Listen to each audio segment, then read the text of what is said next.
मुलींची car driving, पोरांची car driving. आम्ही मुली कार चालवताना स्टेअरिंगला एकदम चिटकून बसतो. आमचे दोन्ही हात स्टेअरिंग वरती असतात. आमचं लक्ष पूर्ण समोरच असतं. रताळी. आमच्या पोरांचा फक्त एकच हात स्टिअरिंग वर असतो आणि एक हात गिअर वर असतो. आम्ही एकदम घरी सोप्यावर बसले का गाडी चालवाय बसतो.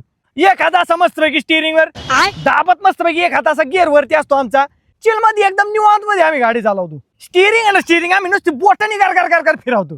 दोन्ही हाताची काय गरज आहे त्याला? काय ती काय पळून चालली होय स्टिअरिंग पुढे? आम्ही मुली गाडी चालवताना जर अचानक कोण समोर आलं तर आम्ही डायरेक्ट गाडी थांबवतो, 2-3 हॉर्न वाजवतो. ते पुढे गेल्यानंतर मग आम्ही सरळ पुढे जातो. मॅटर. आम्ही पोरं गाडी चालवत असताना जर का मध्ये कोण आडवं आलं संपलाच म्हणून समजायचं. आम्ही डायरेक्ट खाली उतरतो गाडीच्या आणि फनाफन वाजवतो डायरेक्ट 2-4. मग ते सॉरी म्हणलं तर ठीक, मग त्याला सोडून देतो आम्ही.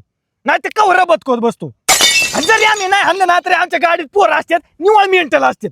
त्याचा तर हातपाय सळसळ करत असतात. कधी कोण माराय गावतंय त्यांना.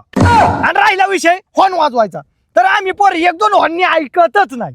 आम्ही हॉर्न दाबूनच धरतो डायरेक्ट. जवळ पुढचा सरकत नाही तेव्हा आम्ही हॉर्न दाबूनच धरतो. आम्ही मुली कार चालवताना कंपनीवाल्यांनी जी साऊंड सिस्टीम दिली ना त्याच्यामध्ये आम्ही रोमॅन्टिक सॉंग्स ऐकतो. रताळी.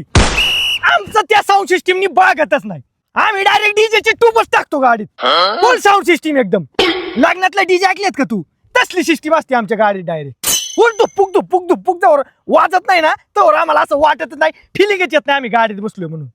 नवीन गाडी घेतली किंवा सेकंड जरी घेतली ना आम्ही तरी त्याच्यात लगेच टूप कोंबतो आम्ही, लगेच दुप्पुक चालू लगेच.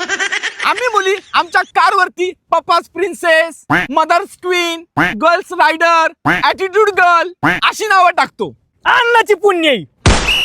आमच्या पोरांच्या गाडीवरती नावं काय असतात? अन्नाची पुण्यई, आजीचा आशीर्वाद, आई वडिलांचा आशीर्वाद, नाना मामा, घरातल्या बारक्या लेकरांची नावं, असली नावं असतात आमच्या पोरांच्या गाडीवरती डायरेक्ट.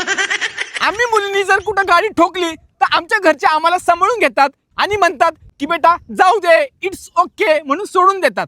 कुत्र्यागत हाणत्यात. आमच्या घरच्यांना जर कळलं ना गाडी धडकली आमच्याकडून कुठं किंवा स्क्रॅच बीच पडलाय, कान ठात्यात डायरेक्ट आम्हाला धरून. जेवाय बिवाय देतच नाही आम्हाला आमची घरची. आमच्या फादरला ना गाडीवर लय जीव असतो बाबा. गाडीला जर काय झालं ना पोरग मेलच म्हणून समजायचं डायरेक्ट. तो नुसतं येत होणार मग पोरग. आणि एकदा का गाडी धडकली ना मग काय आमचा बाप आम्हाला गाडीला हातच लावून देत नाही. घरचे मग ते 2 व्हीलरवरच पिटायचं आम्हाला काय आणायचं सामान बिमान. आणि त्यामुळे ना पुरीनो एक गोष्ट नेहमी लक्षात ठेवा, ड्रायव्हिंगच्या बाबतीत आहे ना पोरांचं आहे ना तुम्ही नादच नाही करायचं. विषय